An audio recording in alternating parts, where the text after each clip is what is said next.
Hello বন্ধুরা, আমি সুমিত্রা আবারও চলে এসেছি তোমাদের সামনে নতুন একটা ভিডিও নিয়ে। আর এটা হচ্ছে রান্নার একটা রেসিপি। তো চলো আজকে কি বানাচ্ছি সেটাই তোমাদের সাথে শেয়ার করব। তো দেখো, ফার্স্টে পনিরগুলোকে আমি কেটে নিয়েছি, সেটা তোমরা দেখলে। আর পনিরগুলো কেটে নেওয়ার পর আমি সাদা তেলে পনিরগুলোকে ভেজে নিচ্ছি। আর পনিরগুলোর মধ্যে আমি একটু জাস্ট রুলি ময়দা ছিটিয়ে দিয়েছিলাম। আজকে আমি চিলি পনিরের একটা রেসিপি শেয়ার করব। তো চলো তাহলে পাশে থেকে পুরো ভিডিওটা তোমরা দেখতে থাকো। তো দেখো, চিলি চিকেন বলো বা চিলি পনির বলো, সেটা করার সময়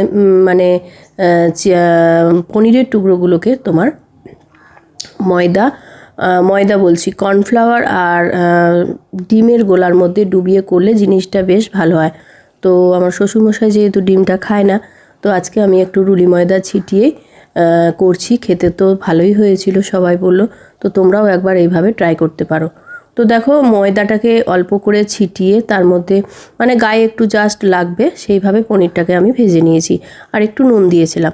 তারপরে এদিকে রসুন কুচিয়ে রেখেছিলাম, ডুমো ডুমো করে পেঁয়াজ, কাঁচা লঙ্কা, ক্যাপসিকাম, যা যা লাগে সেই সমস্ত উপকরণগুলো তেলের মধ্যে কালো জিরে দিলাম। তারপরে পেঁয়াজ, তোমার রসুন, ক্যাপসিকাম এগুলো সব দিয়ে দিলাম।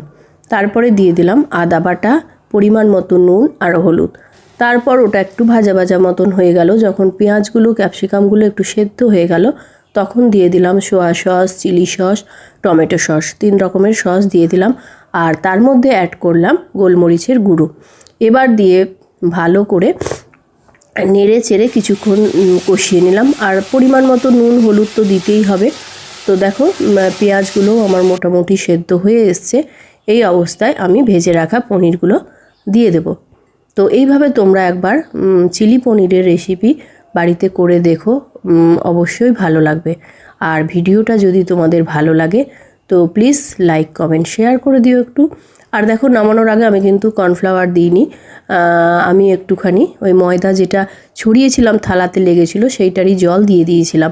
আর একটু দিয়েছিলাম কালারের জন্য রেড চিলি পাউডার। তো দেখো, মশলাটা আমার একদম কষা হয়ে গেছে, সামান্য জল দিয়ে দিলাম।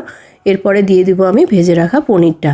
তো দেখো, পনিরটা দিয়ে দিলাম। পনিরটা দেওয়ার পর কিছুক্ষণ নাড়াচাড়া করব, তারপরে নামিয়ে নেব। তো ব্যাস, একদম রেডি। তো সামনেই পুজো, তোমরা এইভাবে চিলি পনিরের রেসিপি বাড়িতে অবশ্যই ট্রাই করো। আর সবাই ভালো থেকো, সুস্থ থেকো। পুজোর অনেক অনেক শুভেচ্ছা। পুজোটা পরিবারের সবার সাথে ভালোভাবে